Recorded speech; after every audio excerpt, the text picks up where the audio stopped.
حضرت علی ابن ابی طالب علیہ السلام نے فرمایا، جس شخص کو چار چیزیں عطا ہوئی ہیں وہ چار چیزوں سے محروم نہیں رہتا۔ جو دعا کرے وہ قبولیت سے محروم نہیں ہوتا۔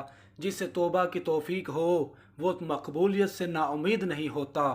جس سے استغفار نصیب ہو وہ مغفرت سے محروم نہیں ہوتا۔ اور جو شکر کرے وہ اضافہ سے محروم نہیں ہوتا، اور اس کی تصدیق قرآن مجید سے ہوتی ہے۔ چنانچہ دعا کے متعلق ارشاد الہی ہے، تم مجھ سے مانگو میں تمہاری دعا قبول کروں گا۔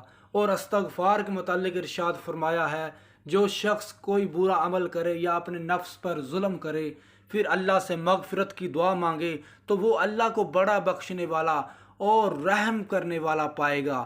اور شکر کے بارے میں فرمایا ہے، اگر تم شکر کرو گے تو میں تم پر نعمت میں اضافہ کروں گا۔ اور توبہ کے لیے فرمایا ہے، اللہ انہی لوگوں کی توبہ قبول کرتا ہے جو جہالت کی بنا پر کوئی بری حرکت نہ کر بیٹھے پھر جلدی سے توبہ کر لے۔